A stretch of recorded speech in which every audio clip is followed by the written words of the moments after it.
Respected chairpersons, ladies and gentlemen, good afternoon to all.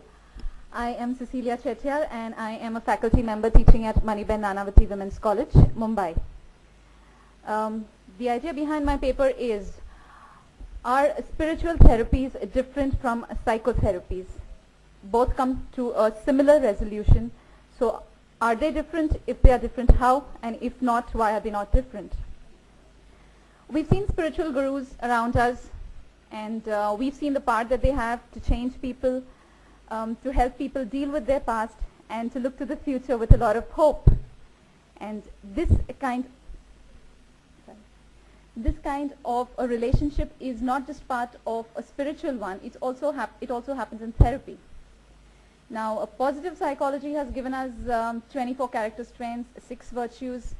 One of them is transcendence. And in this paper, I'm going to look at spirituality, which is a character strength for the virtue of transcendence. The idea for this paper came from Saul Rosenzweig's paper in 1936 in the American Journal of Orthopsychiatry, which talks about the common factors in therapeutic healing. And I'll walk you through those 4 factors. The first one talks about not the technique or the school of therapy that you belong to, but rather the unverbalized factors, catharsis, the effect the personality of the therapist has on you, or the client's faith in the therapist and the relationship that they share.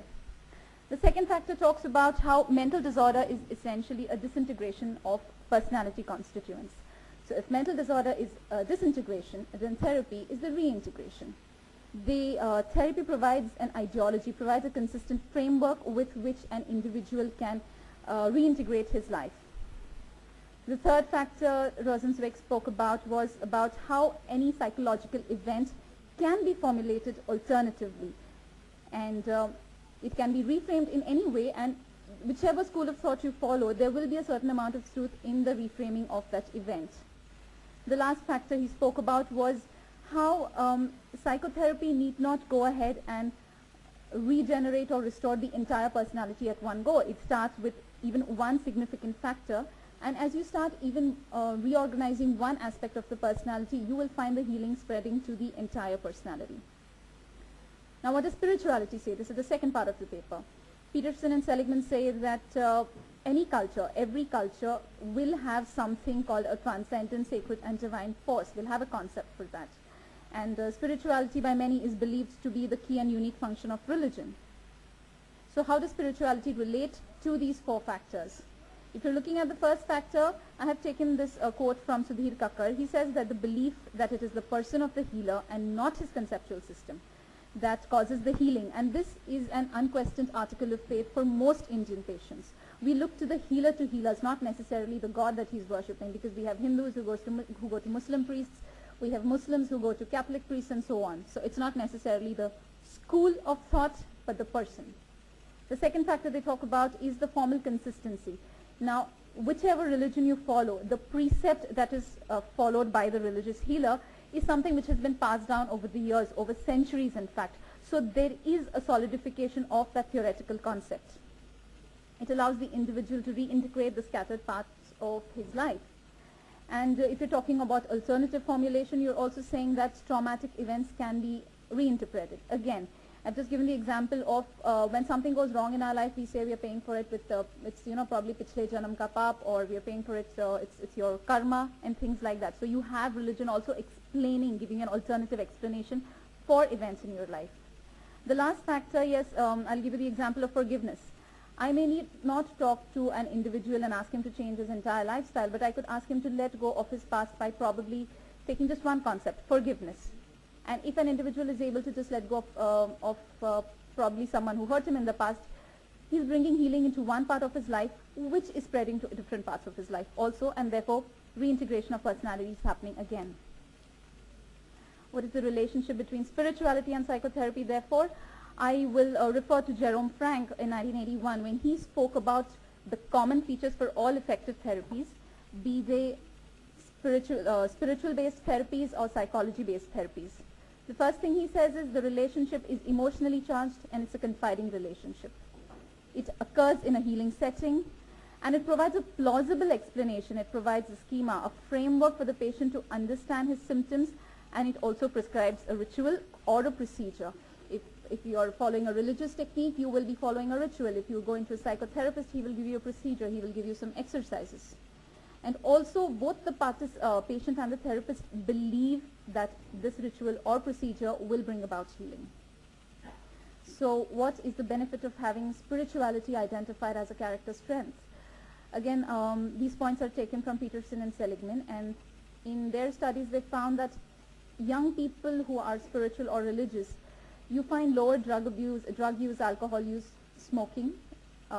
They have positive benefits for relationship. They practice virtues like altruism, volunteerism, kindness, and forgiveness. They are broadly associated with the ability to cope with stressful life events. In fact, there's an entire section on the different coping lifestyles, which I will not go into because we don't have the time. So what am I trying to say here? We all know that the role of the psychologist, of a counselor, is being more accepted. The stigma is slowly being washed away. And if you're saying that therapy is producing effects similar to spirituality, spirituality creates resilience and tolerance. I'm saying therapy also creates resilience and tolerance. Therapeutic relationships can therefore build stable personalities. And if you're building stable personalities, why not also stable nations? And both therapy and spirituality, they function as catalysts. What will they create? A nation of individuals who are successful at being happy and not just struggling to be happy with their success. Thank you for your time, and I'm open to questions. Thank you, Cecilia. You were very much in time. Thank you. Anybody? Questions? I think it was a very thought-provoking paper, so I would see a few hands. Yes? Somebody raising the hand there? I think I'll take the privilege to ask a question. Sure, ma'am. Yes.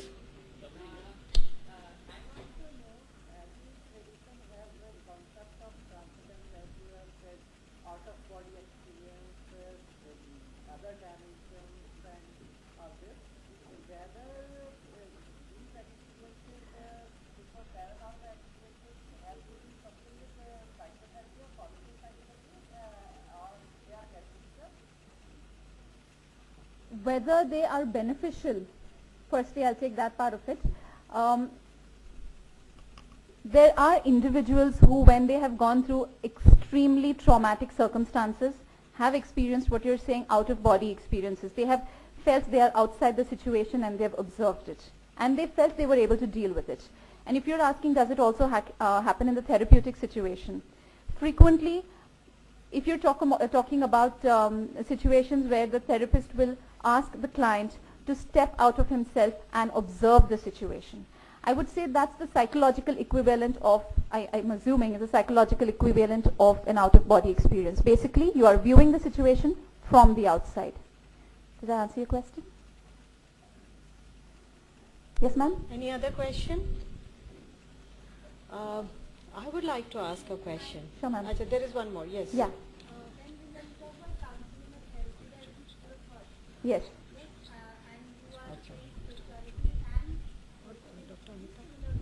Right.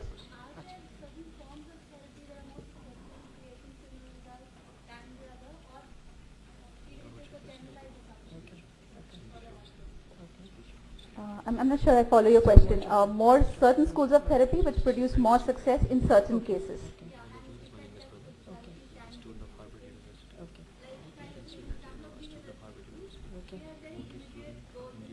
Right. Okay.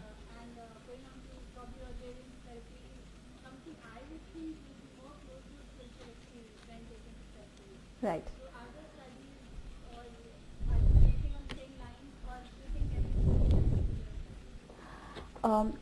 When you're talking about the different schools of therapy, it is a given that certain schools of thought are more appropriate for certain disorders, like you yourself just said. The researches that I've come across comparing the success in a spiritual relationship against the success in a psychotherapeutic relationship, so far of all the reading I've done, I haven't seen a comparison. Maybe my reading is limited, but I don't have any research which has actually compared the two. Yeah? Thank you, Cecilia. Your question, ma'am? You wanted to ask something? I'll keep it reserved. All right. Thank you. Thank you for your attention.